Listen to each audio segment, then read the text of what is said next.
Hello, everyone, and welcome to She Said What She Said, the podcast where we interview badass women in the sports world and beyond. So, we have another awesome woman on tonight, but first, I will bring in my co host. You guys know her. She is former All American track star at University of Illinois and a P in my pod. Let's bring in, and her internet's been a little spotty, so if she cuts out, you know how this technology works when we're live. But Miss Snacks, hey girl, hey. Snacks, can you hear me? Well, we'll try her again later. I'll tell her to ping me when she's ready.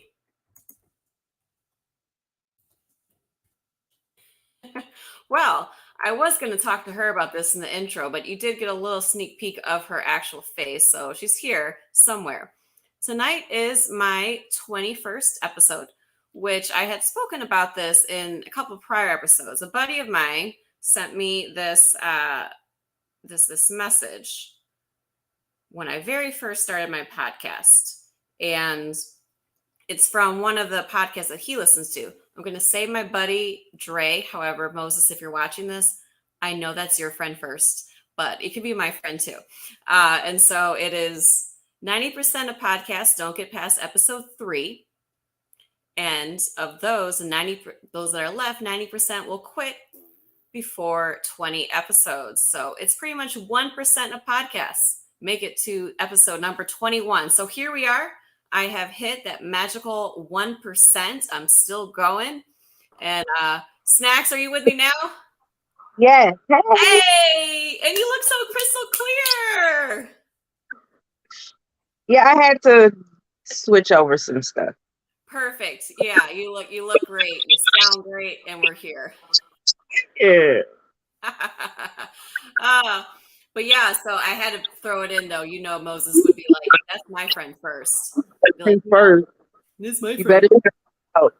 Yeah, so we have to give Moses credit. Whatever, Moses. But so our guest tonight she has like one of those resumes where Snacks, you might want to turn your volume down on your speaker, FYI. I know technology is a bitch. So our guest tonight, her resume is so long that I couldn't put it in like those 2 sentences that I do. Hey, Frank, that I normally do, because she just has too many things. Like, she has been the head volleyball coach for Illinois Wesleyan University for 26 seasons. They have won a ton of conference championships. They have, hold on, I'm going to take you out for a sec. You got some feedback. They have won a ton of conference championships. I believe it was 6 or 7. They just won this year. They have gone to the NCAA championships for D3 into that tournament. She has been a regional coach of the year. She has been a conference coach of the year. She has also is associate AD there. And in her prior life, she was in the Illinois State University Hall of Fame. So she is a Redbird. I know I got some Redbirds out there. So long intro, but here she is, Miss Kim Nelson Brown. How are you? Good. Thank you for having me on. Thanks for coming on. Welcome, welcome. Yeah, so to start out, you guys won again this year. Yeah, when you come off of COVID and everything was kind of screwed up last year, we played our season, abbreviated season in the spring. So we weren't really sure how fresh our bodies would be to turn around and play 3 months later, because that's not normal for us. And started a little slow out of the gate, but we picked it up and was really proud of the team and how they handled conference play and took it into the NCAAs. Fantastic. Yeah, so it was the 2020 season was in the spring, which correct. So that was, how was that preparing? Like, did you know in the fall that it was going to be moved to the spring, or was it just kind of like keep practicing and we'll let you know? Yeah, the NCAA came in and said, we're going to try to move it to the spring, but nothing was set for sure. And so a Hmm. lot of times we were just kind of practicing with the hopes that we were going to play. And so it was just trying to find the optimistic, the glass is half full Hmm. mentality all through fall. And really just kept that mentality throughout the fall and with the hopes that we would definitely get the green light to go ahead and play in the springtime. Fantastic. So you did the spring, and then you came right back to the fall, and got it done. So, and congratulations on another conference championship, and you were conference coach of the year. No big deal. That's I think I'm sure you have like a whole display now of all the awards that you've won. I'm very lucky. I have a great staff. I've been blessed Hmm. to have a full-time assistant coach for the last, gosh, I think it's 11 years now. And that makes a Hmm. huge difference. And I've had three different full-time assistant coaches, but I've also been blessed to have a lot of part-time coaches, Hmm. and they have full-time jobs, and they're basically comes out to about a penny an hour what they're getting paid. And they still come out and help, and they travel with us. And so I'm really lucky when we get in the gym. I've got such a great coaching staff around me, so I know I get the award, but it's really a kudos to all of them because they really make a difference in the gym. Fantastic, fantastic to hear. I'm going to try to bring my co-host back in. I think she's ready. Let's give her another try. Hey, girl. Hey, you ready? Today is not my day with technology. You sound a lot better. You don't have that weird echo, so you're good. Can you hear me?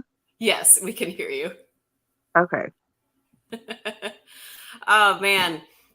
I love that we, talking about your assistant coaches because yeah, that is the important part, right? It's a squad, it's a team, and no one likes that head coach that takes all the credit for themselves and doesn't care about anybody else. No, I'm so lucky.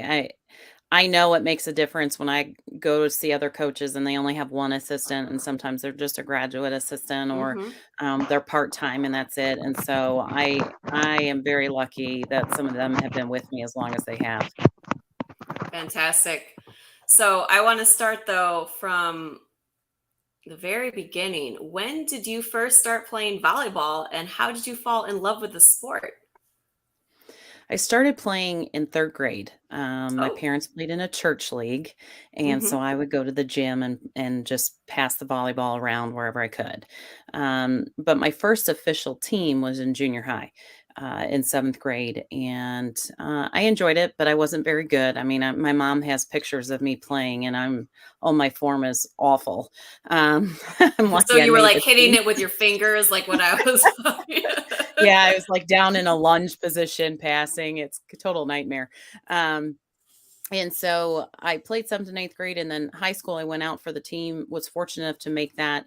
And then I was gonna play club volleyball, and I did a bunch of tryouts, but a lot of them wouldn't allow me to play softball at the same time. And I was fortunate Ah. enough that a coach called me, Claire Donahue. She was coaching for Uno Volleyball Club at the time, and she's like, "We'll work with you. We'll work around your schedule." And I was playing high school softball, but also travel softball. So a lot of different events going on at one time. And really, after that moment, it was kind of one of those pivotal years where I just kind of fell in love with the game. And Hmm. just, volleyball is so action packed. There's constantly stuff going on. You're never really at a standstill. Um, and so that was kind of one of those pivotal moments for me. And so I started playing year round basically at that point. Okay. So did you quit softball or just kind of fit it in when you could during the softball season?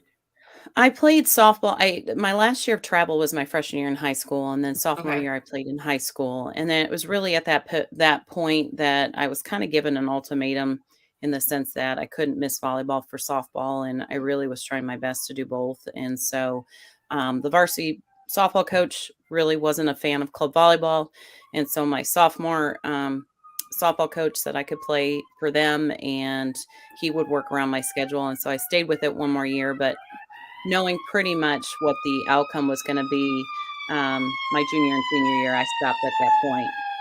I feel Mhm. like they're in my ears, the sirens. Oh, Um, sorry. Yeah, I live in the middle of Chicago, man. So even with these headphones, you will sometimes still hear it. And my windows are closed. oh boy. So yeah, so I stopped playing after my sophomore year and pretty much just stuck with volleyball from then on out. Mhm. Awesome. And when did you like know that you were going to be playing in college? Like when did that thought first come to you? And when did you start to like realize that, yeah, I'm good enough to play D1? Or did it kind of, were you not necessarily thinking of that? You were just going for what was, you were enjoying in the moment. I think when I started out my freshman year, it was just enjoying the moment. It was after Mhm. my freshman year that I started receiving letters from different schools. I think one of my very first letters was from University of Hawaii. So I was like telling my parents, I'm out. I'm going where it's Nice. warm.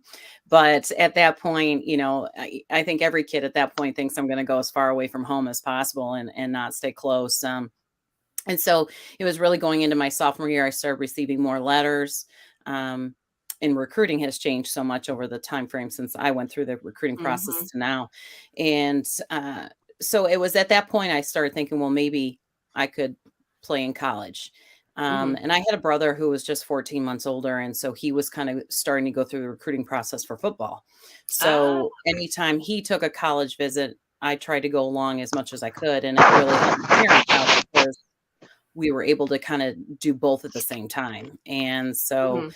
it was really kinda sophomore to junior year that I thought, "Okay, I'm gonna play in college." I just didn't know where at that point. Okay. And where did your brother play it? My brother actually played football at Illinois Wesleyan, and so that was kind of the No connection. Oh, that's way. Yeah. pretty cool. So he, headed to Bloomington. He was looking at Yale and a couple other schools and decided to play at Illinois Wesleyan. And shortly after that, he committed, I think, April of his senior year. And in the fall is when I went to ISU and took my visit and kind of fell in love with it. My parents obviously enjoyed it too because it allowed them to see me play on the weekends and my brother play. So there was a lot of changing of, red on Friday nights watching us play. And then they go to the Wesleyan football game on Saturdays and wear green and then turn around and change sweatshirts and come back to the red in the evening to see me play. So it really, it was the best of both worlds that we were able to do that. And, my sister's 14 years younger. So it's kind of funny Hmm. because she just got tagged along and she actually played softball at Illinois Wesleyan also. So 14 years later, I got to be a coach there and watch her go through the school. So kind of fun. Is your It's fun. where A is whole family affair in Bloomington. right? Yes, it Where is. are you guys from? Are you from that area? No, I actually grew up in the south side of Chicago. I grew up in Beverly Ah, Morgan Park area. ah, And Whoop, okay. whoop. yep. And then in or just before sixth grade, my parents moved out to Palos. And so I Hmm. went to Palos East and Palos South and then Sandburg High School in Orland. And so all my family is still up there.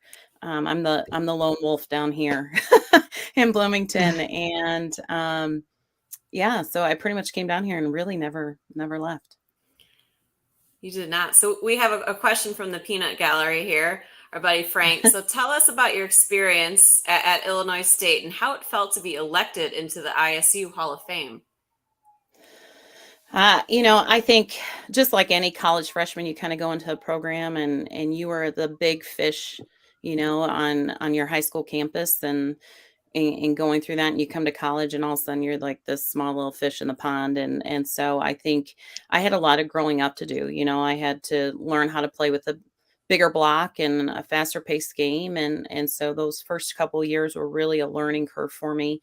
And then junior and senior year, I really just kind of stop making excuses, so to speak, and really just I didn't miss a workout. I did above and beyond my workouts, and it really just kind of paid off in my junior and senior year. I just, you look back and I know I had to learn through those freshman and sophomore years, but I kicked myself like, why didn't I do it from the start? But I guess that's one of those life lessons, right? And Absolutely.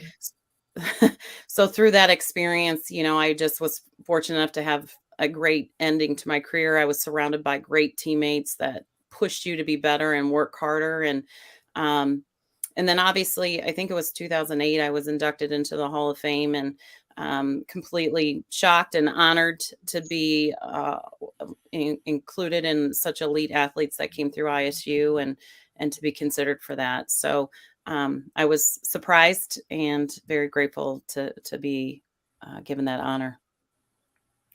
Did you know as soon as you were done playing that you wanted to coach, or was that a decision that kind of took some time? My husband played football at Illinois State, and so he graduated a year before me, and we were engaged the year before I went into my senior year. And so really, I kind of thought I was going to go play overseas for a little bit. And so coaching really wasn't kind of in the forefront at that point. And then we decided to get married, and he had a job. And so I kind of decided I was done, and I would play adult leagues basically after that. And it was after that, I actually moved home to do an internship my senior year that spring. And I was hired as the head volleyball coach at Oak Forest High School. I took over for Mary Leach, who was a very successful coach, and was fortunate enough to come in there and get the opportunity. And so I was 23 years old, 22 actually, coaching them.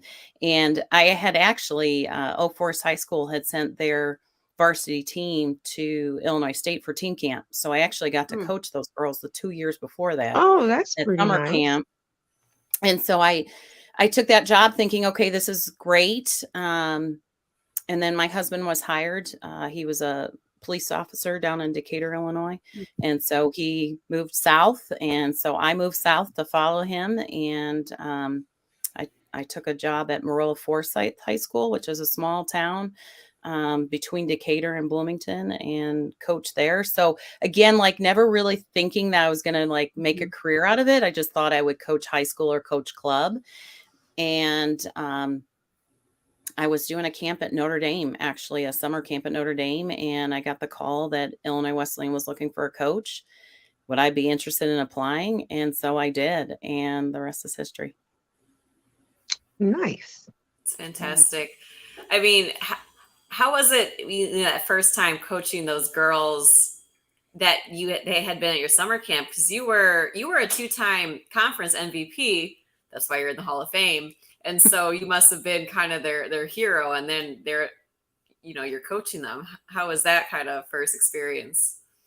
I think it made it an easier transition because Mary had been there for years and very successful coach. And so, I mean, you talk about big shoes to fill when you walk in there. But I really think that having that 2 years of experience with them over the summer, even though it was only like 3 days, it really kind of had that, we had a good rapport going through the door because they knew me, they knew my style because I had coached them. So I really think if I were unknown to them and I didn't know any of them, I think it would have been probably a little bit harder for them to maybe they would have been a little bit more nervous or scared because they didn't know what to expect. And so I really think that transition was very easy, but in some regards, I was only 4 years older than some of those high school seniors. So, it's just, there was definitely some lines to be drawn that, I am your coach, you are a player, and a couple pushed that line a little bit. And so, I had to make some tough decisions in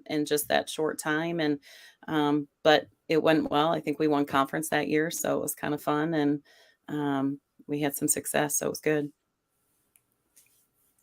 Fantastic. And how was that first, so you hear that Illinois Wesleyan is hiring, you throw your resume.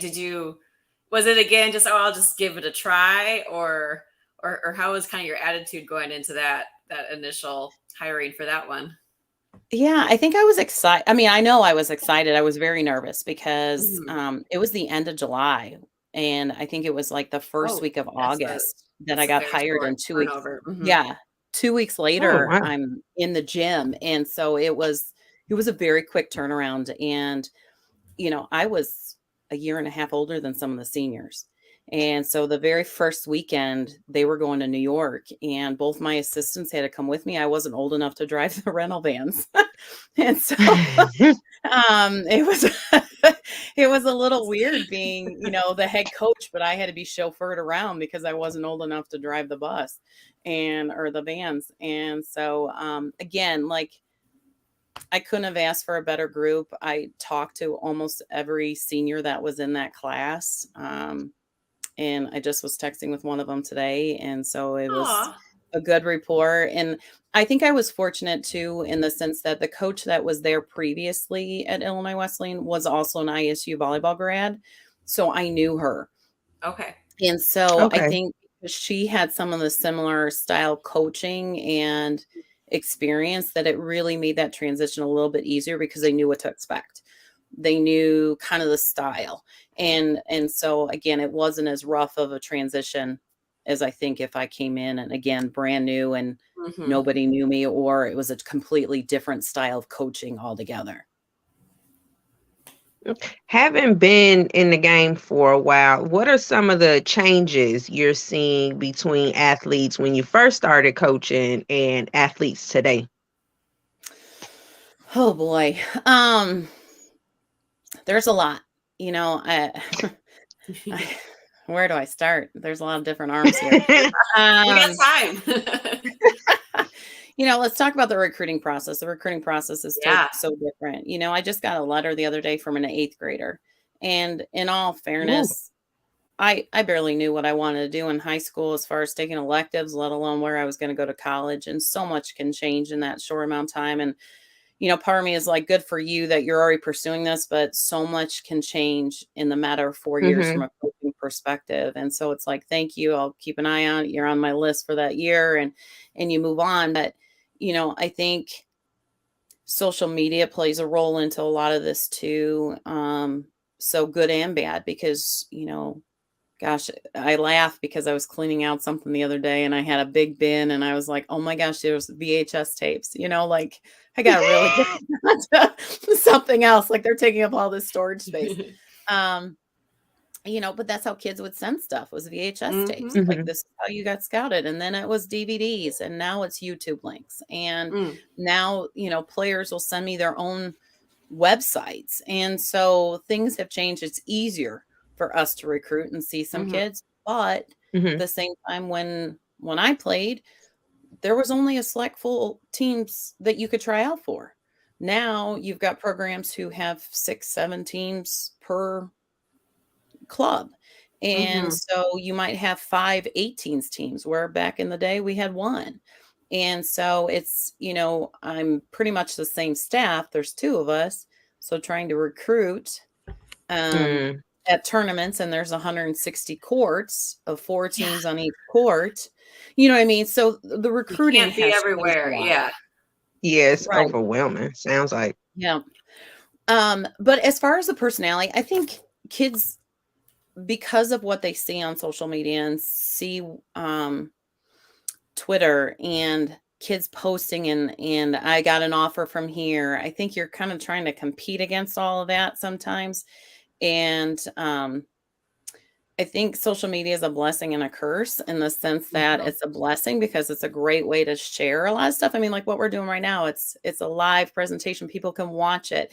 But at the same time, it's just everybody's comparing themselves against everyone, and everyone wants to, well, this is what this person's got, so I've got to do this. And I think sometimes they're more worried about what the reflection they're giving off, rather than just trying to take care of themselves.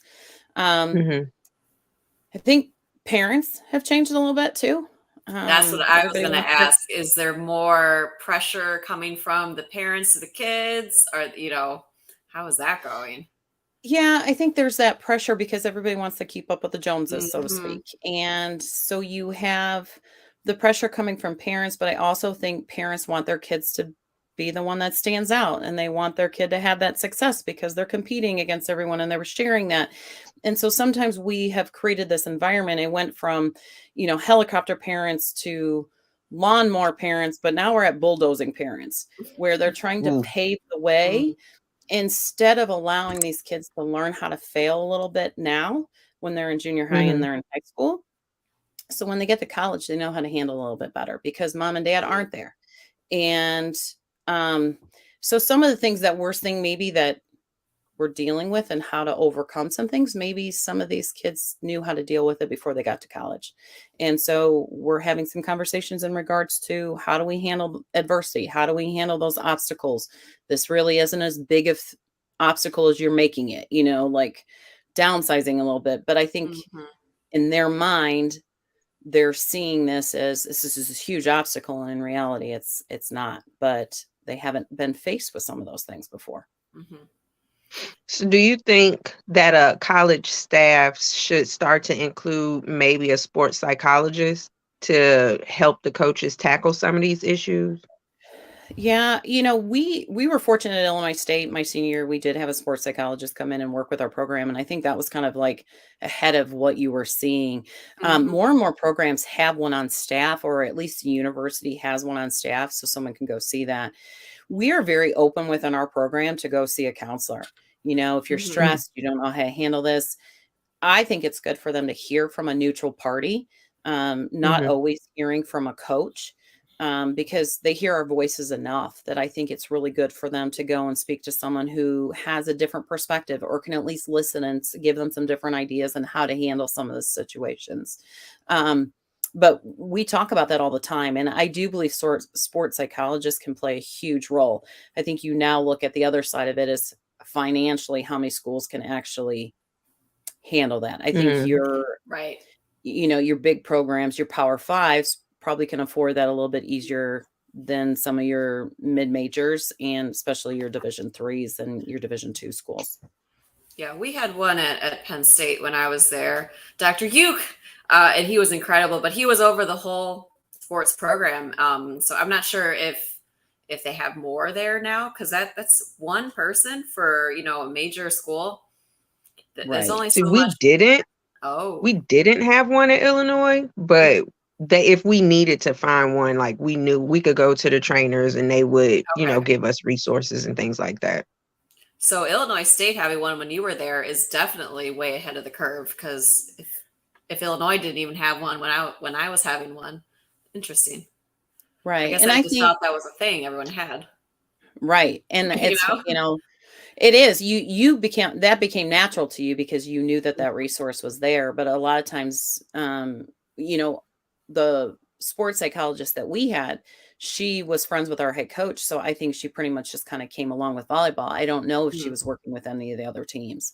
We Ah, were okay. working Oh, on okay. certain things specifically within our practices. Um, and so again, like I don't think she was working with the department, it was just our program. Okay.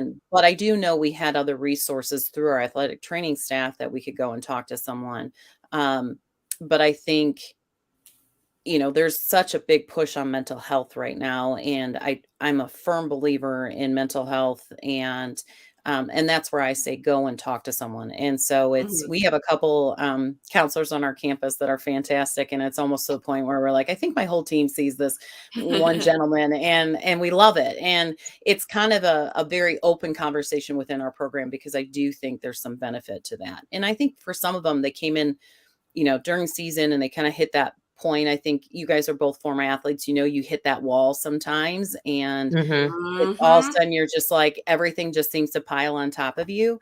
And so they come in my office and they cry a little bit and I'm like, okay, why don't we go ahead and make an appointment? And I'll call over there and they go over there and they come back and our end of the year meeting, I was like, so how often did you see him? And they're like, well, actually it was just that one time. It was perfect. I just knew Mm. he was Just there. needed it. Yeah. And I had that conversation and I know I can go back, but I'm good right now.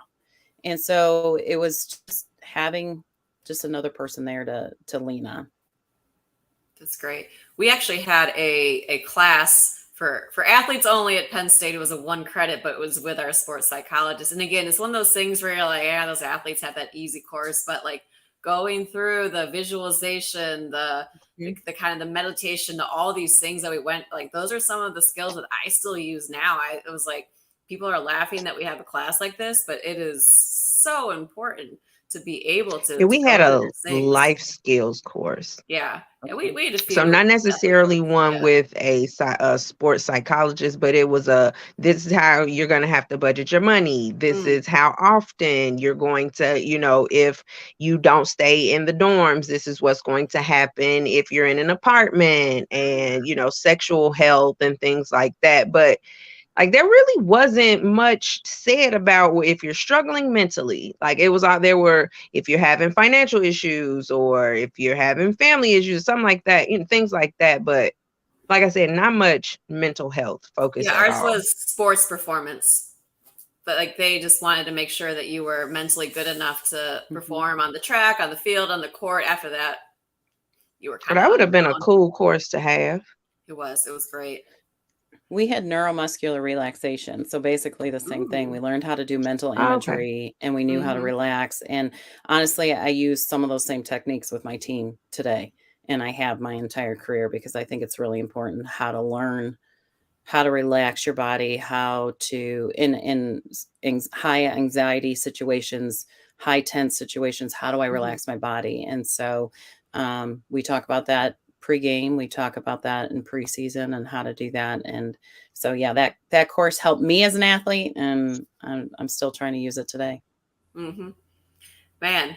And that's why you have a dominating career because you are been on the forefront of stuff like that. Mm-hmm. So when you Like, first, really pioneering a lot of that stuff. I know, right? And speaking of Thank you. pioneering, when you first started in your conference, how many other female coaches would you say there were? Head coaches? Yeah, and so Division III, especially the CCIW, we were fortunate that everyone was a female, which is Really? Oh. unusual. If you Wow. think I thought about you were that going in to be like, college. oh, there was like two. No, I thought Actually, you were going to say, no. yeah, it was just me. Yeah, yeah. No, and I think a lot of women found that Division III really allowed them that balance, that work-life balance a Okay. little bit more, a family life balance. And so really up for a really long time was all women. North Park hired a man, Tim Wilango, who went to Illinois State. He has passed away a couple years ago, unfortunately, but he was one of the first male coaches in the conference. And then we do have several male coaches now.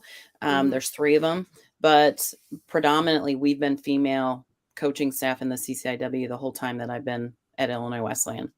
Wow.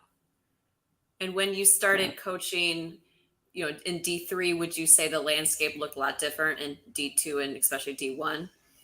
Oh yeah. When I first started, it was very much like a club style tournament kind of. So we would play a weekday game, and then we play 4. And that weekend we went to New York. We played 5 matches in 2 days. I was like, this is insane. This is Yeah, not that's good a for our lot. bodies. Yeah. And so we have gotten away from that, and we've seen this curve more of we play one single weekday game, and then we'll play maybe 1 game on Friday and 2 games on Saturday. So that we've gotten away from this quantity. It's now getting to quality. And that is probably something that I have pushed since I got in, because I really felt like we were abusing their bodies, because we were allowed like we have 22 dates. I believe Division I has 25 or 26 dates, but they get like an additional 3 weeks to compete. And so we were playing almost the same amount of matches, but in less time. And so we Ooh. were, yeah. And so we were putting a lot of stress on bodies. And you talked before, like, what else have we seen change? I've seen, players are playing at a younger age. They're playing club tournaments. And, back when I played club tournaments, we were playing in high schools. We might travel to 2 different high schools within the same day. Now everything's in this club atmosphere where it's sport courts on top of concrete in convention centers. So you're all in one location, which from a recruiting standpoint is fabulous, but they're playing on concrete and they're starting at a younger age. And so we're seeing more and more overuse injuries coming in. So that is something that we really pay attention to. And so we play on a sport court. It adds a little bit more cushion because we have a sport court on top of a wood floor. So there's a lot of give. We bring in additional mats. So if we're jumping, they're jumping on the mats. And so it helps their body there. We do crossover symmetry, shout out to them, crossover symmetry bands. To most volleyball players are very rounded through the shoulders. So we're developing the back side of their shoulders because kids are coming in with shoulders injuries or overuse injuries. And so, that is something that's changed. And so we're trying to do a better job. And we've gotten away from 5 matches in 2 days or 6 matches in 4 days to, okay, we're not going to play more than 4, which I think is really good for these players. How do they get away with doing those massive tournaments on concrete? That just, is it just, I mean, that just seems so counterproductive. Like we ran track, right? I can't oh, here's a concrete track. Like, what? Right. So the sport court goes on it. So it does add cushion and right, it's a but it's still, surface. But okay. yeah, but that's because we have more, I mean, it's a blessing and a curse. We have more girls having the opportunity to play. So there's more teams, there's more opportunity. So we create an environment where they're allowed to do that. And we love that, right? Volleyball is one of the largest sports playing right now. And so to accommodate all that, you're going to see all these tournaments and this is the best way to do it from a recruiting standpoint. Makes sense. And a tournament hosting standpoint. What would you like to see more on like the club level or like high schools do to help counter that overuse type injuries? Like, do you want them to see doing less? Do you want them to see doing more like PT? What would your dream be for changes at the lower level for when they come to you? Allow them to play multiple sports. That was going to be my question. Man, I kind of knew you were going to say that, but I didn't want to ask a leading question. Multiple sport athletes. I think we've gotten away from that. And that's where we see the overuse. You're using different muscles. So allowing players to compete and play in other sports for a longer period of time will be beneficial to everyone. Plus, they learn to adapt different. Running track. I ran track in junior high. I'm not a collegiate track athlete by any means. But that experience, I don't know about that.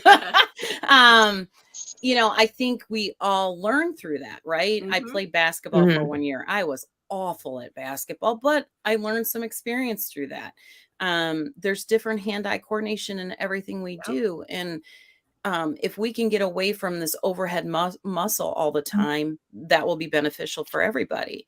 My son played baseball in college, but he played soccer, he played hockey, he played basketball, he played baseball, and we loved it. And every coach was so supportive of that. So it was beneficial for him. And I really think that made a difference. My daughter played softball and volleyball, and she played that all the way up until high school too. And again, she didn't have those overuse injuries. He didn't have those overuse injuries. And I think we put so much pressure and emphasis on play one sport, get really good at it.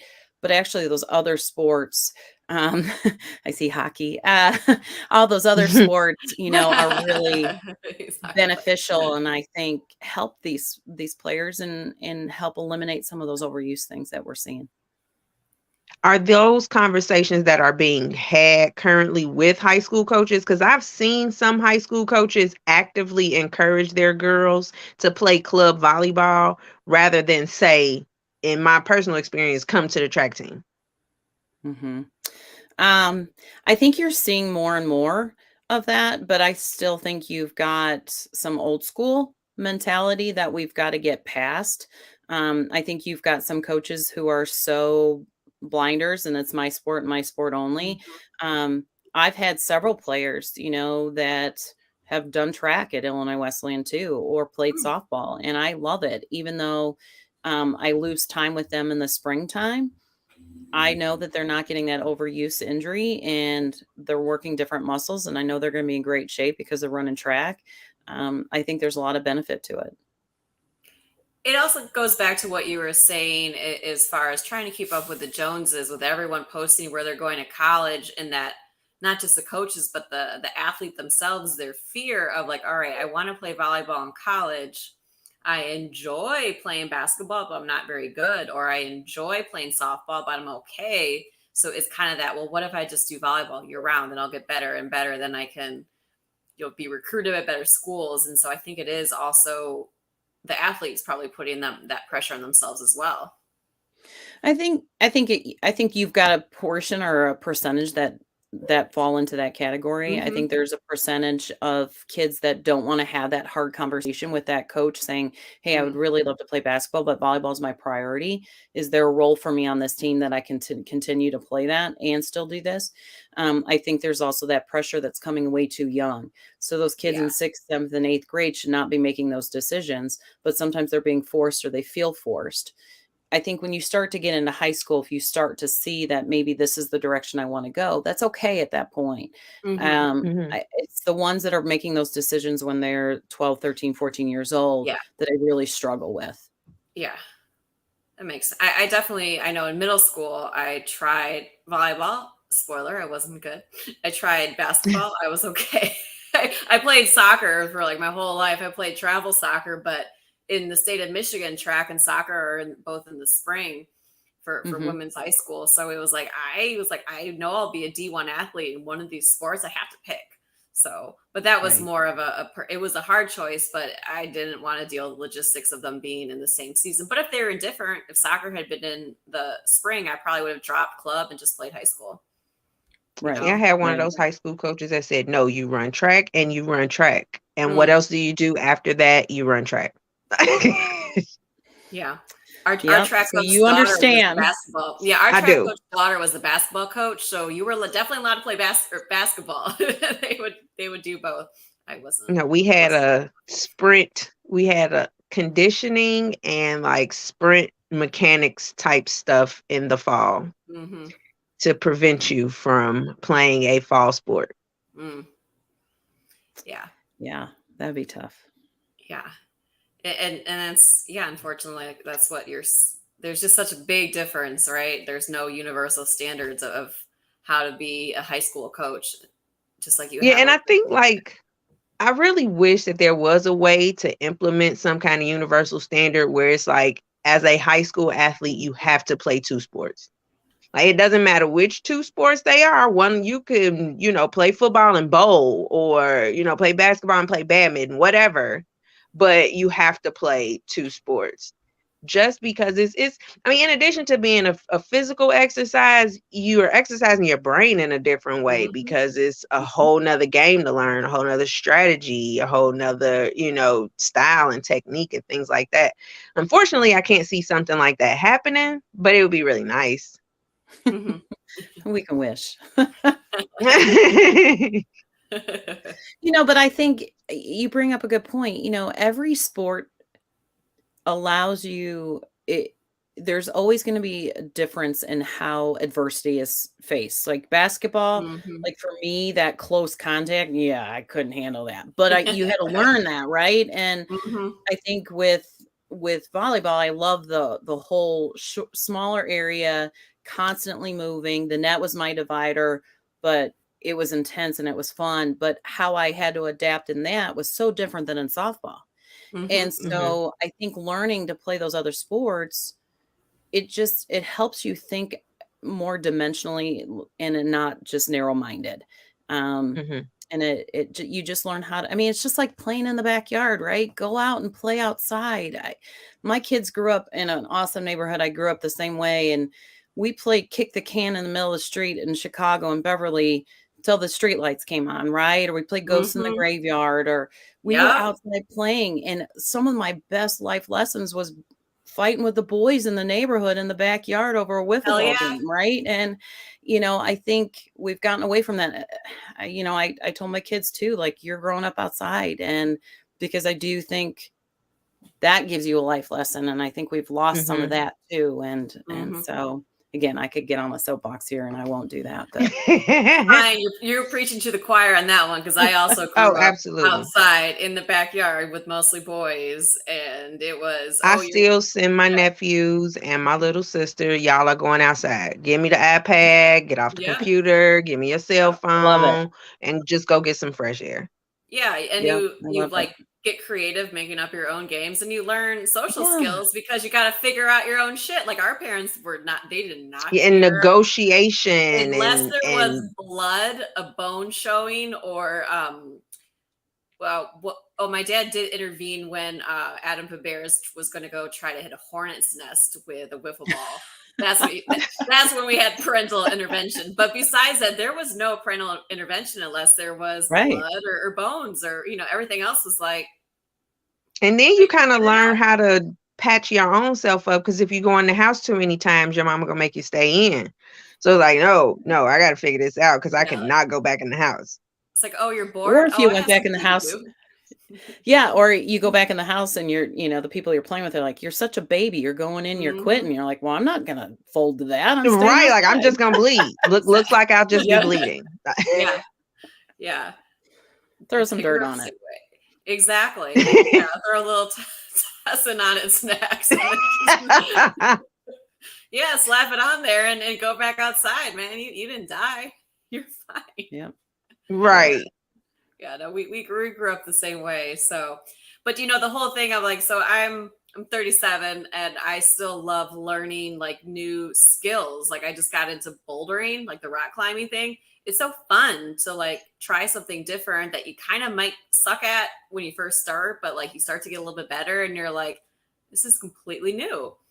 And I think that's something that we can't take away that ability to learn some new skill at such a young age, right? Because like you want to have a lifetime of learning a new sport, a new skill. Like it's so important, and it's fun for the brain. It leads to new injuries. It leads to new muscle soreness. But then you get to conquer something different. Yeah, pickleball. We picked up pickleball during COVID. I have heard so much about pickleball. What exactly, like what sport could you compare it to? Okay, so take a tennis court surface. It's the size of a badminton net or badminton court. It's the height of a tennis net, and it's a plastic paddle, very similar like a racquetball racket, but a little bit smaller, and you use a wiffle ball. And that sounds like so much fun. Oh my gosh, pretty much everyone that I play with are all retired athletes. So it's a lot of fun, and you don't have to move very far, which as you get older, I just turned 50. So yeah, I don't want to go very far at all. So it's nice. It's just a small little area that I have to cover. And do you like is it a whole team or like pairs or a single? You can play singles or you can play doubles. So it's like tennis. It's like tennis rules, I guess one would say. Similar. That or badminton, I would say. It's comparable to badminton. Nice. Yeah. Okay, so the ball can't hit the ground.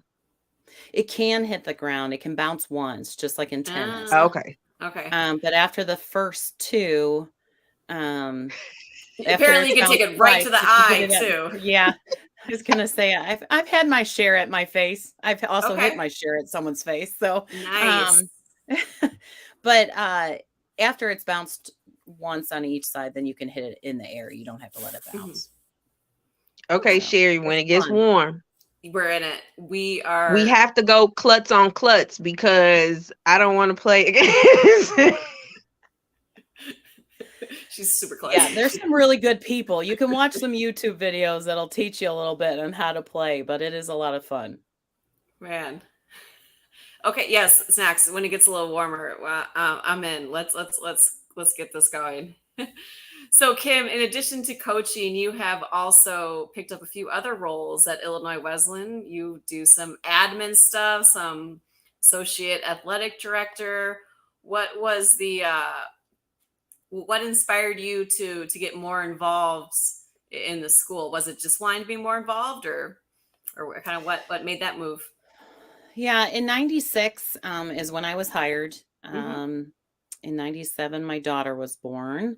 And then in 99, our senior women's administrator and associate athletic director retired. And so the SWA and associate AD position became available. And I was fortunate enough to be given that position. And so basically since 99, I've taken on administrative roles and different ones, in charge of our Shirk Center facility employees. And I have now since passed that on to someone else, but I handle some of the academics and some of the compliance the videos and stuff that we have to handle.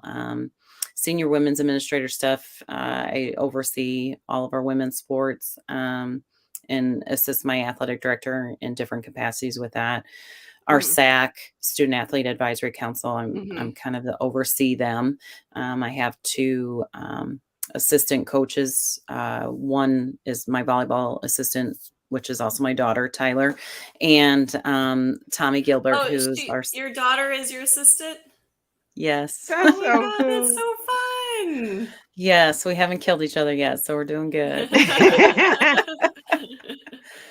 So, and then another assistant coach, it oversees it with me. So, well, shout out to you, because I'm meeting the person who is, you just said you oversaw the Shirk Center employees, and Illinois Prep Top Times is at the Shirk Center every year, and they do such a good job. I'm always like, how are y'all able to pull this off the way that you do every year? Because it's chaos.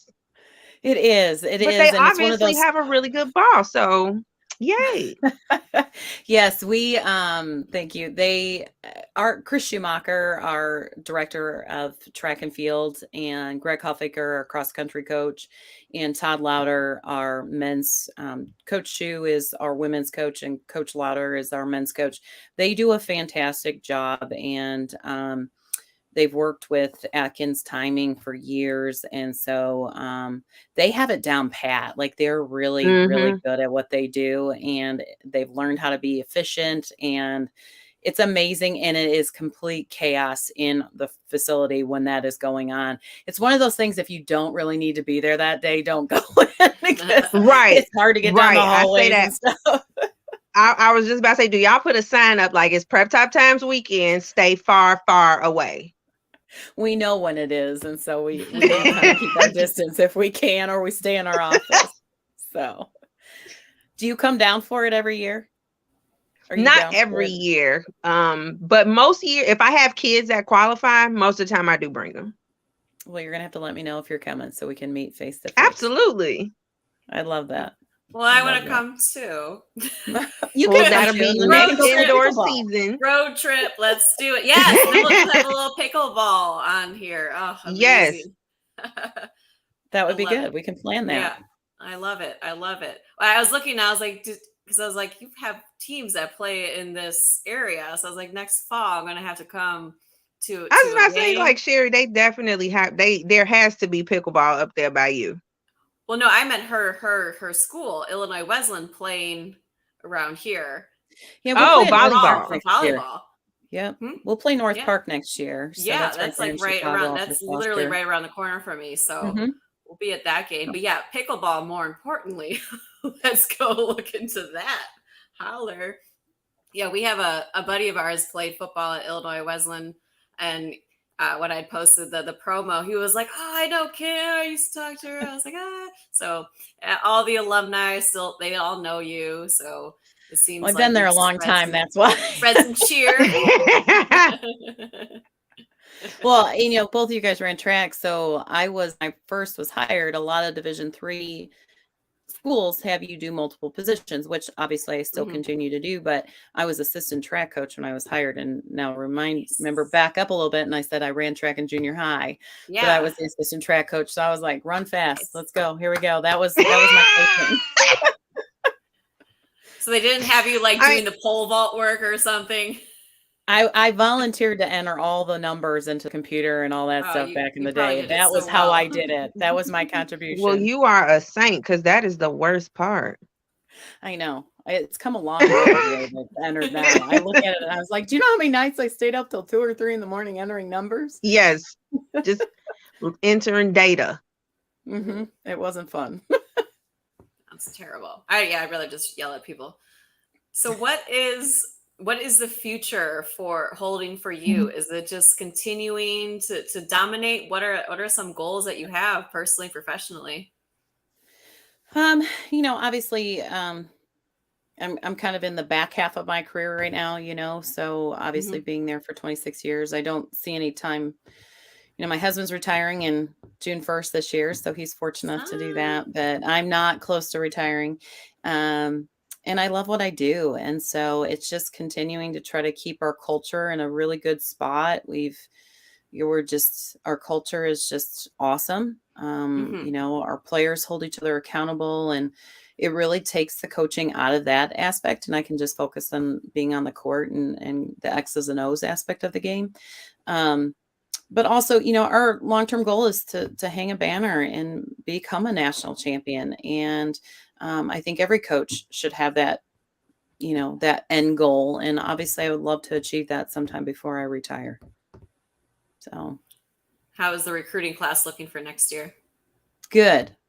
We return a lot. We graduated 6, which Yeah, I looked. You didn't have a ton of seniors on the team.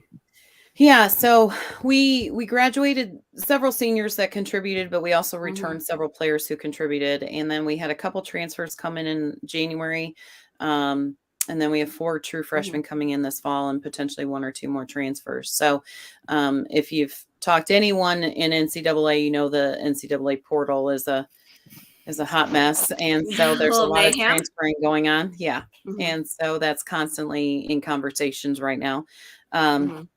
But I'm excited. I'm really excited. We had a great spring. I thought we did a great job achieving the goals that we set in that short amount of time. And this team is it's 10 years ago, well, probably a little bit longer than that, 12 years ago, our culture wasn't in a very good spot. And Mhm. basically I came in and said, things are going to change and you either get on board or get out. And we lost our best player, but I also feel like she was probably the biggest cancer in the program. Mhm. And from Mhm. that moment on, we spent, Division III only gets 16 practices in the springtime. And that's a Oh, little different wow. than Division Oh. I and Division II. Yeah. Oh, And wow. so when you get 16 practices, you really, stress the importance of what you need to get done and be very specific. Well, after that particular season, we spent a whole week, 4 days of just team building Mhm. and really we brought someone in and all we focused on was our culture. And so continuing with that and making sure I'm very protective of that. No one person is allowed to change that. And Mhm. unfortunately, along the way, I've asked players to leave the program because I didn't think they met what we needed. And I was spending too much energy off the court with them rather than on the court because of some of their choices. And so we're very protective of that. And so we're now to the point where, if people are cutting corners, the players hold you accountable. They set the punishment, they set the expectations. And, it took us a while to get there. And that's just something I want to see continue because to me, at the end of the day, that's more than anything. Absolutely. I actually did have a question for you on how transfer portal works for Division III.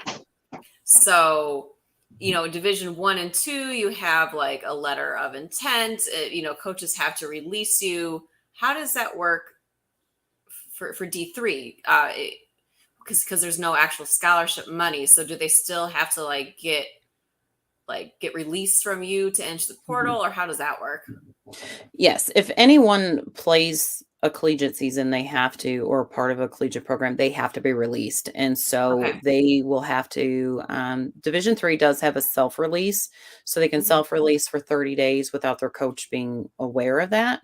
But then after that, 30 days of that being filed, they do have to have any future conversations, then they have to be officially released and put in the portal. So the Mhm. portal works for us just the same way, regardless that we don't have athletic scholarships, but it doesn't matter because you've been a part of a collegiate program and you've played and you've used eligibility or you've been technically on the roster. You do have to go through the portal just like everybody else. Okay. And it's the same. So if they wanted to transfer to like a D2 or D2 or D1 school, they still have that 30-day of self-release, and then Yeah, they can coach can. bypass that 30-day. They can just go in and talk to the coach and ask to be put in the portal just like everybody Okay. else. And so they can do it that way. Or if they kind of want to like pursue potentially looking at transferring without totally committing to it, that's where that 30-day self-release comes in. And then they can go Okay. the other route. So they Okay. have the options. Nice. And do you see, do you see players semi-often wanting to go up in divisions, or do you tend to have people that are full careers with you?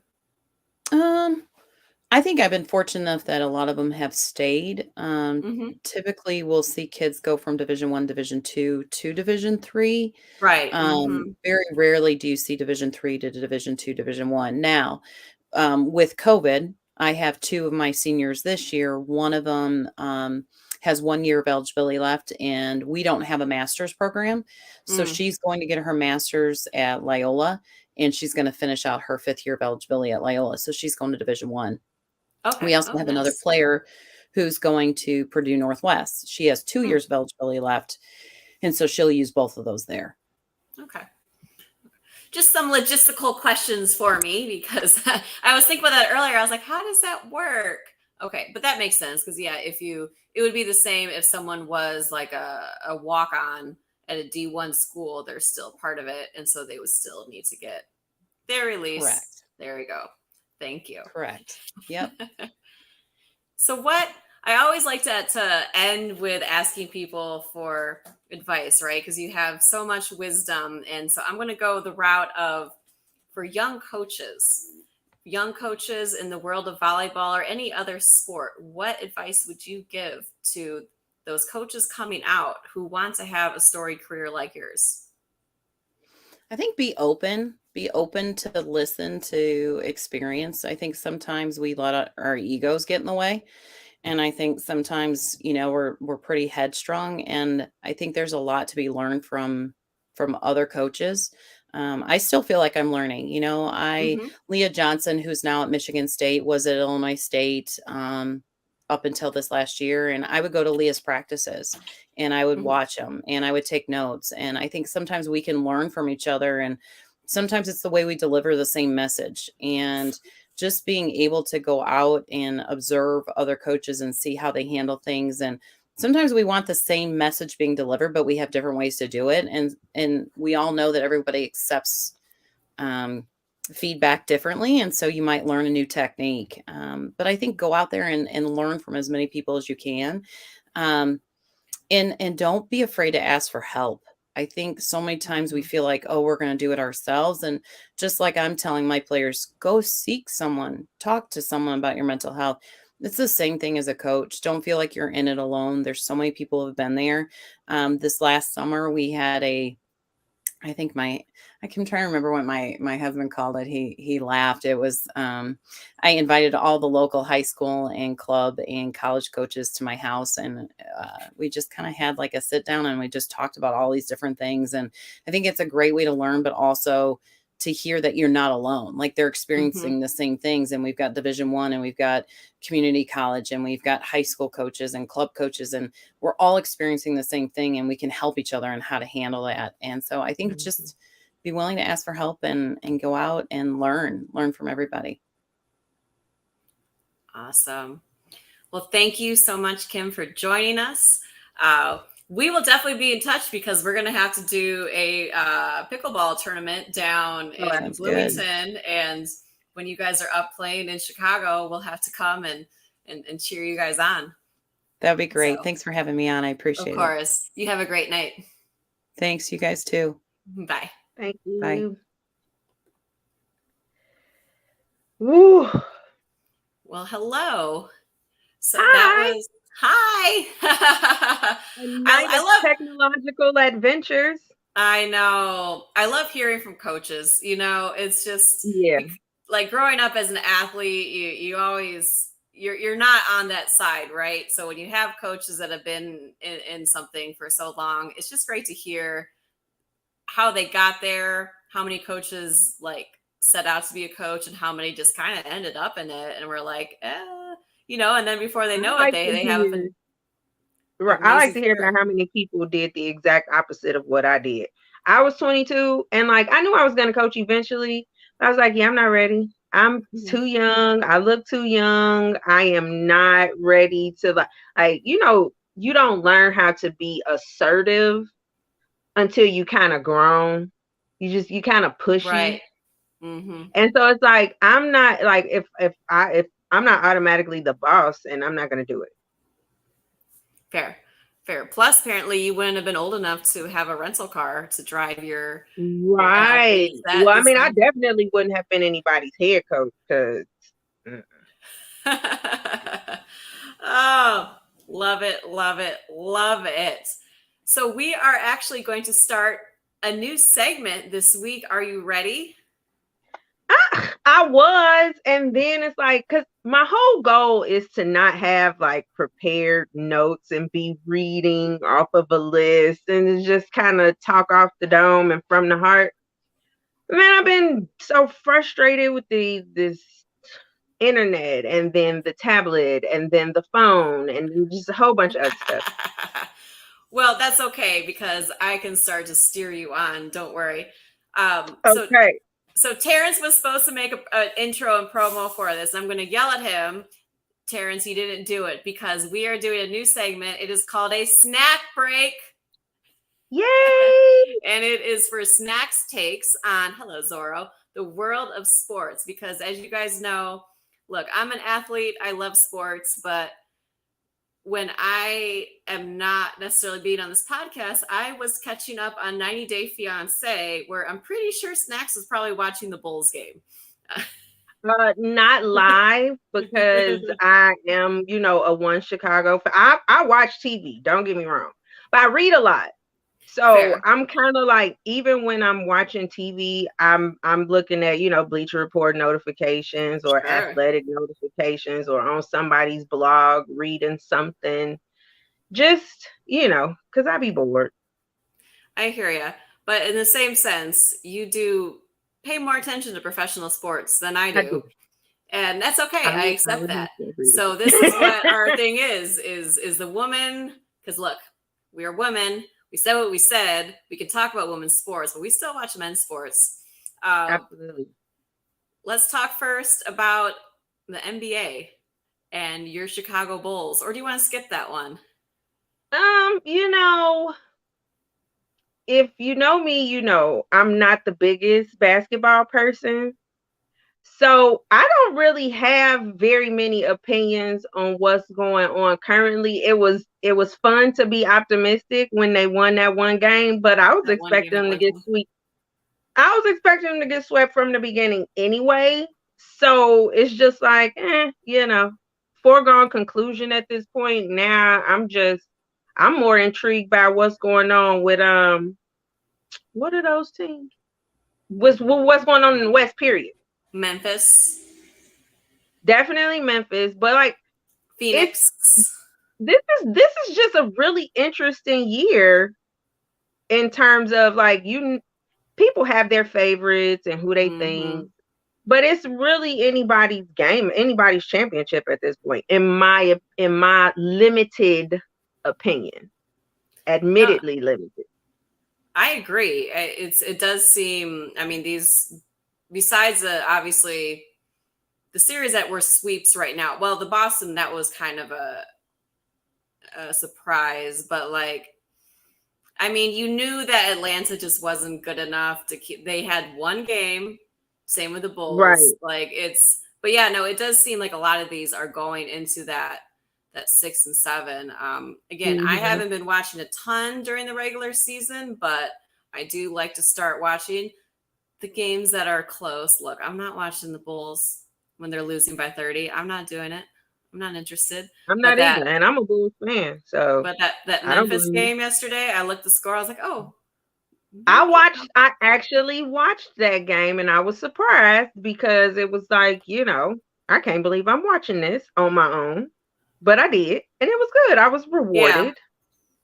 Yeah, Sun almost a guarantee until their star went down. Yeah, that's true. And that's the thing. Injuries, these teams, yeah. But I would say, I mean, so like Ja's fourth quarter yesterday for Memphis was insane. But then insane. But then I looked at his stat line for the whole game, and he shot 9 for 22 from the field. I was like, oh. Yeah, but when you do what you do at the end of the game, I know it's so weird though. To me, it's like it was like, oh wow, like because again, I turned it on with 9 minutes left, so I'm seeing this guy hit everything, and then I'm like, if I had watched the whole game, that would have been really hella frustrating to watch him in the first half, Yep. because that would mean he would have like missed every single Yep. shot in the first half. He didn't play well. He didn't. He did those last. Maybe I was his good luck, because when I turned it on, he started. So you need your share. Tell them they need to break you off something. Shoot. Like I don't have a dog in that fight at all, but I was like, this is a good ass game. Now, I said I was going to try to like expand my discussion beyond track topics because everybody knows I'm a track girl. But Miss Sha'Carri, having not made her season debut yet. Ooh. Yeah. At one final thing. Yeah, Timberland's fucked that up, but yeah.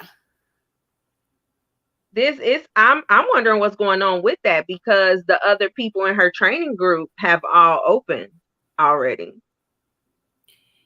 I guess I never even realized that she has been very quiet, and I haven't heard a single thing about her. She has not been on social media, and she has not run any races. Now, she was supposed to be entering into some I forgot where the race was. She was supposed to be going up against one of the Jamaican girls. Mm-hmm. I don't know if that's going to happen or if that meet has already happened. I have no idea. But it's just I'm kind of bugged by it, to be honest. Man, honestly, because I hadn't even noticed. But now when you say it, everyone's made their debut. Everybody has opened. Like, there are some European athletes who haven't opened yet because their season goes longer. Like, I think there's a European championship this year as well as a world championships. But yeah, they're still active on social media. Mm-hmm. Like, if Miss Allison Felix has made her season debut, why? Right, and you haven't had anything else to do but train, and you're 21. Like, are you injured? Is something not going right? Like, what happened? Man, see, now I want to go jump on the Let's Run forums after this and start to see if anyone's talking about that. Nobody's really talking about her at all. No, because not in that one Facebook group we're both in too. I haven't seen really a single peep about her. It's like she kind of just disappeared off the face of the earth. Right. Huh. Now, I'm also upset at Prefontaine for putting out that 100-meter field, and the meet is not for another month. I know. I saw that. I was like, oh shit! The season hasn't started yet for the Diamond League. I think the first Diamond League meet should be coming up soon. Doha. That's pretty soon. Mm-hmm. Yeah. Yep. So who would you say, because I know you like to talk about track, and we can talk about whatever you want. So if you want to talk about track, we'll talk about track. So I think the event that interests me the most this year is going to be the men's 200. Specifically, who's going to make the U.S. team, because we get 4 since Noah Lyles had an automatic bye to the World Championship. So who would you say are those other 3 men that are going to make the U.S. team, provided that Curly runs the 2, because I know he could do right. That's the other thing. And like, what is Kenny Bednarik gonna do? Yeah. Like, the only person I will 100%, well, the 2 people I will 100% put on the team, Christian Coleman, Arian Knight. After that, I have 0 clue, like none at all, because we haven't even started talking about the collegians. Like, Mr. Bowling has finally dipped under 20 seconds. Finally. And how much further, how much faster could he go? But is it going to be too long of a season for him? Because he ran all indoor, all outdoor. He did. But apparently the new coach that's there is supposed to be making a big difference in their training, which is why things are going the way that they're going, right now. So I don't know, but like, the North Carolina A&T sprinters are still out there. Terrence Laird is still out there. Fambule is still out there. Like, does he run? What country does he run for? Does he run for the United States or does he run for? I think he runs for the U.S., but I didn't think so.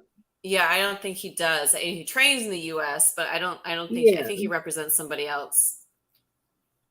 So, like, it's just this whole year is going to be really, really intriguing. Really, really intriguing. And I love what the debate Carl Lewis stirred up about long jump being more difficult than the sprint. Yeah. I'm like, if you have ever jumped and sprinted, you know that that's 100% fact. So all these sprinters, yeah, it's a lot of sprinters that's trying to be offended. No, don't be offended, because you literally just have to sprint. When you long jump, you have to sprint. You have to control your speed and take off into the air. And once you get into the air, you got to hit that one little. You got to do a whole bunch of other shit. And then on the way down, you got to continue doing stuff. And then there's a certain way you have to land. And if you don't land the right way, it's like, no, there's no question long jump is harder than sprint. No question. I'm not saying no. I think every sport, every event in track is hard in its own right. So, but I can see the long jump because especially because the board, like the precision to hit the board and the marks and how you have to, like you said, control your speed. You have to run the exact same speed ever. I'll give it. I'll allow it. And like the steering, and it's like, it's one thing to sprint and then slow down. You're literally taking off from almost a full sprint into the air. Like, ain't no deceleration and slowing down, and no, none of that. So yeah, sprinting is jumping is definitely more difficult than sprinting. I think triple jump is probably one of the hardest things I've ever seen people do. It is the most difficult thing to teach on the face of the planet. Like, no, there's no, maybe pole vault would be up there. Oh, absolutely. But triple jump is a beast to teach, especially because the triple jumpers, they probably don't want to hear this, but they're not the fast people. You can't carry too much speed into triple jump. You could be a really shitty sprinter and a really good triple jumper. And in a lot of instances, that's how it goes. You can't be a bad sprinter and be a good long jumper. You just absolutely can't. Fair, because you normally see triple jumpers that will also do long jump, but you won't see long jumpers that also do triple jump. It's like more of a, like they might do, like if they specialize in triple jump, long jump would be kind of their secondary event. Right. You see long jumpers who are also sprinters, but you see that more often. Yep. You see that more often than you see triple jumpers who are also sprinters. Exactly. Yeah. No, go ahead. Go ahead. No, you go ahead. No, because I forgot what I was about to say. Oh, I was going to say, so I gave you my track event that I'm most intrigued by this year, and we could talk about that one event for an hour, but what event are you most intrigued by? The women's 800. Oh, okay. Because Ajay is the indoor world champion, but a thing Mo did not run at Worlds indoor. And I'm not sure. I think she might be one of the people who haven't opened yet as well. And she ran like a 2:02 at some meet in Texas. It was more of like she won by a ton. But yeah, so that's probably why it's not something that was talked about. I was just looking at it from a completely, I don't even know why I was deep in those track meet results. Penn State was there, but yeah, I remember seeing it and be like, oh, that's a weird meet for her to be at. But yeah, I'm very intrigued by the women's 800.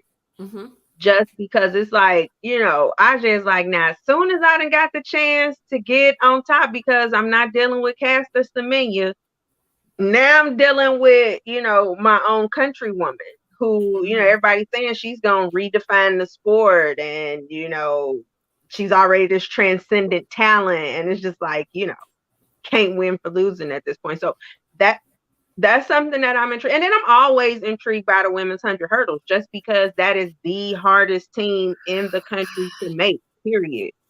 Do we get 4 slots in this world championship? I don't remember who won the last world title. I don't either. So the last world championships was what, 2019? Yeah. Yeah. I can't keep track of shit. Because of the it should have been one last year, but the Olympics were last year. Yeah. So I'm not sure. I'm going to assume an American won in 2019, but I do remember we had a down year, and I don't remember whether that year was 2019 or not. Yeah, I'm actually looking it up right now because I'm damn it. Nope, that is not what I wanted to look at. Yeah, I'll have to look it up later because that's going to be definitely something that you have Kenny Harris, then you have she runs for the other one runs for Puerto Rico. Yeah, Jasmine Camacho Quinn. Mm-hmm. Yeah, she runs for Puerto Rico. But then you still have the girl that graduated that went to Ohio State. Mm-hmm. And then you never know, like if the girls, because I think Nia Ali had a baby. Nia Ali had a baby coming back too. Yeah. Right. Gabby Cunningham was running indoors. Yeah, a lot of them are still at it. So yeah, it won't be it will not be an off year, I don't think, for the US, because there's always someone coming up at all. And some of those collegians are running fast as all get outs. I wonder if somebody is doing a deep dive into that to find out, like, why are these college kids running so fast? Like, where is it coming from? Why is it happening? Like, you could look at trends in high school and you can go back to nutrition and the fact that there's so many like hormones and stuff in the food, and that's definitely impacting performance with the younger kids. But what's going on with these adults, once they're getting to college? Because it's like things that you don't expect to see, you're seeing.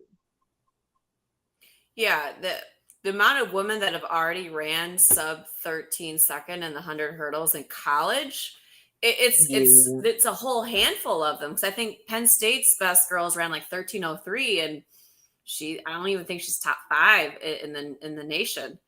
It's wild. And then this huge influx of girls going sub 11 in the 100.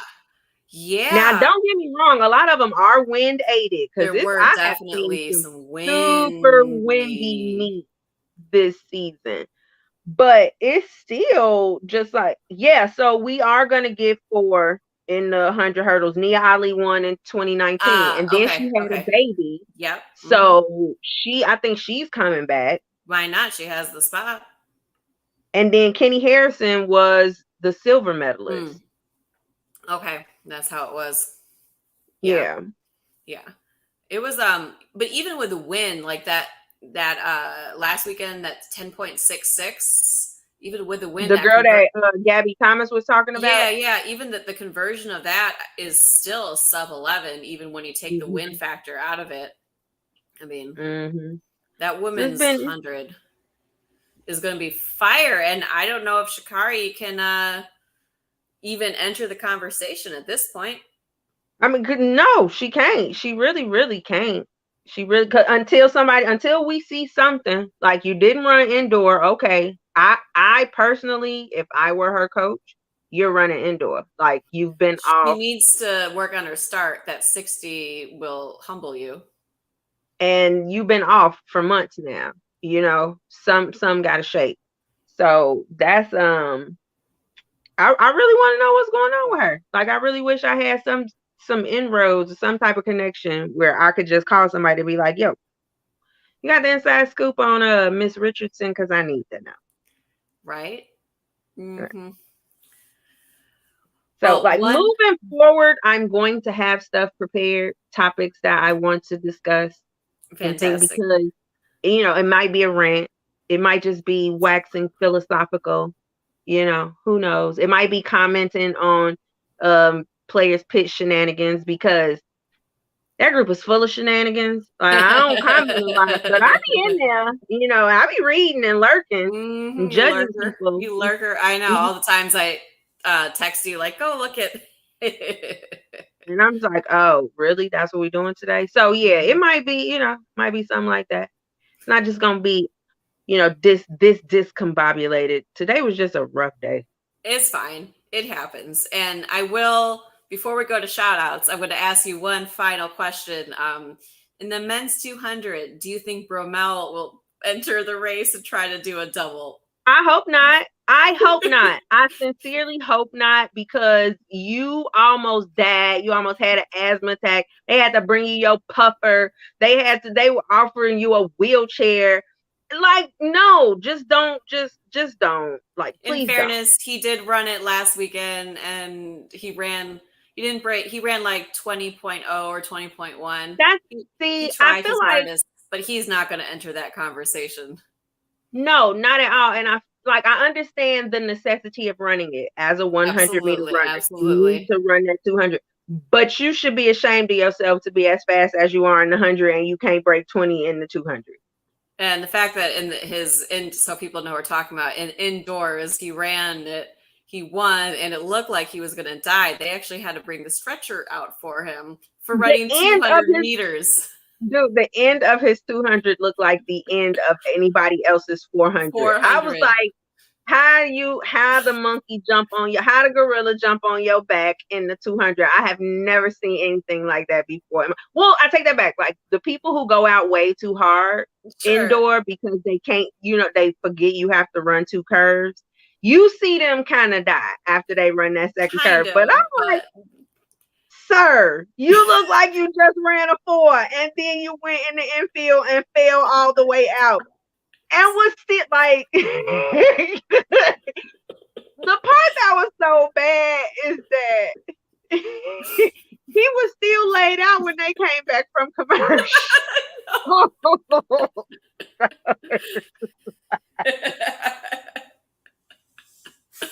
You got Otto Bolden like wondering, is he okay? Like, did he hurt himself?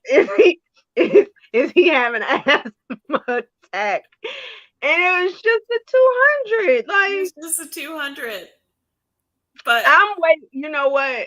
My prediction is that he gonna cuss before the end of the season. Whether it's out his mouth or on social media. I know he tries to be a good Christian and be positive and all the rest of that.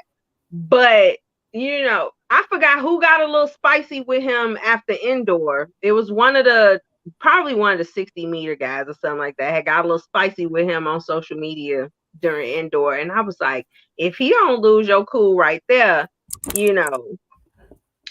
kudos to you. But he gonna lose it before it's all over, especially because I can't see him being a major topic of conversation in the 100 right now.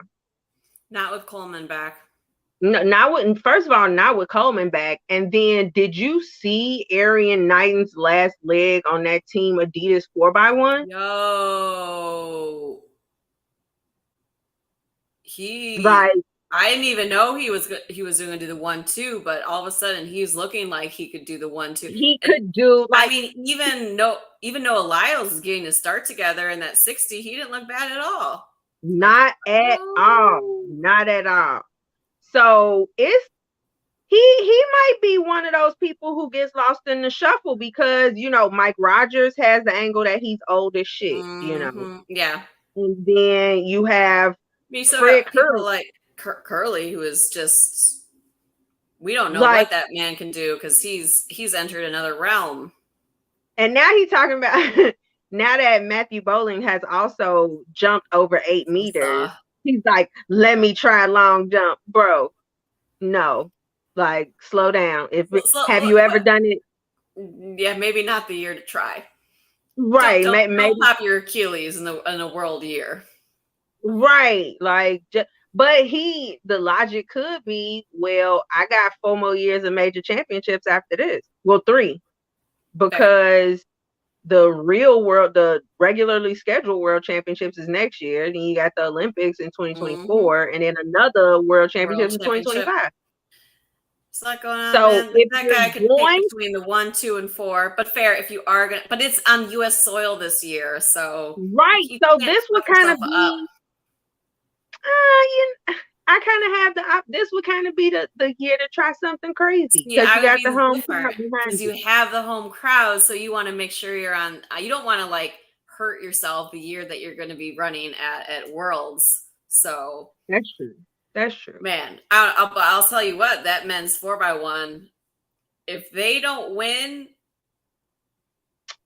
well, you know why fire they're not. everyone because of You the know why relays and the this and that. But they just if they have because the if they can, stupid relay pool rules and the not having a relay camp where everybody comes. But somebody had a really interesting. I forgot who proposed it. It might have been in the Real Deal Track and Field group where it was like each individual training group can enter a 4x1. And the one that wins is the one that represents the United States because they have had time to practice. They've had time to work on those exchanges. Because, I mean, the exchanges from Team Adidas were pretty decent. Like, they weren't, obviously, you're going to have some issues, but it was a decent relay. And, they only had 2 fast legs. The only fast legs they had on there were Grant Holloway at third and then Arian Knight on last. right. And So they then you're killed thinking, everything. and then you're like, well, do you make a relay? Then do you have those two handing off to each other? Right. There's right. a lot of interesting.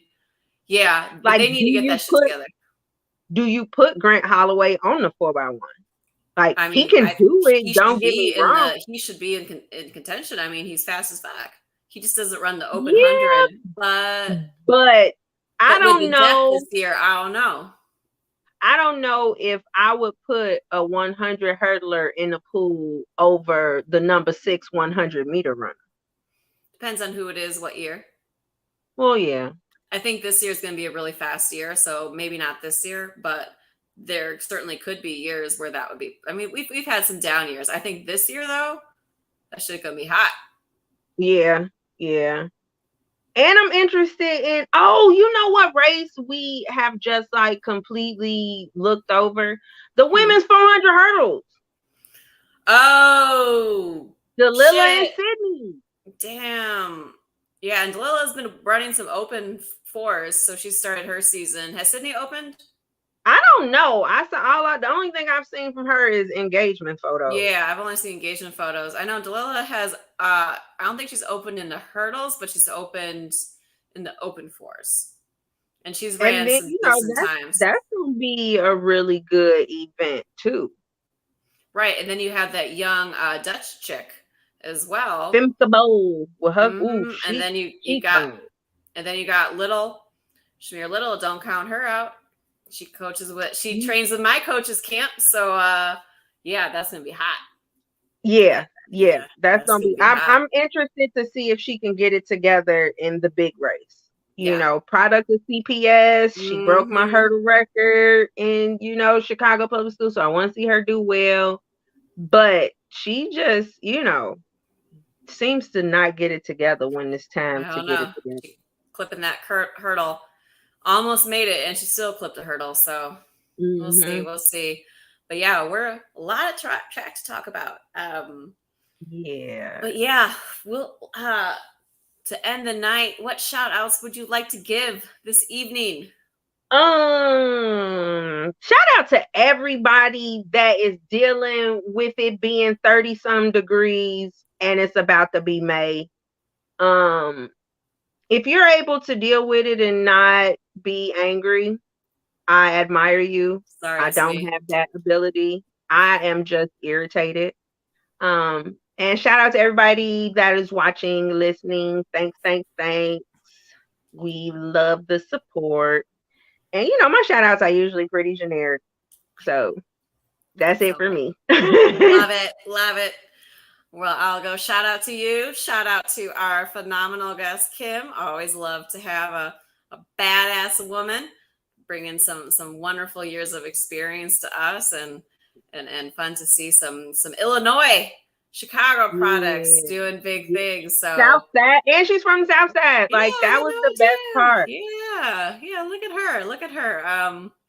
But yeah, man, shout out to our folks that are watching. They'll be watching later because I know many people do that as well. That's okay. I personally also forget what day of the week it is sometimes. So that's fine. But yeah, really just shout out to everyone that helps me with this. Because like I said, this is the 21st episode, and that apparently is a big deal. So I'm kind of excited about that. And on that note, this has been a Chicago Clubhouse Network production. Bye. Bye, y'all.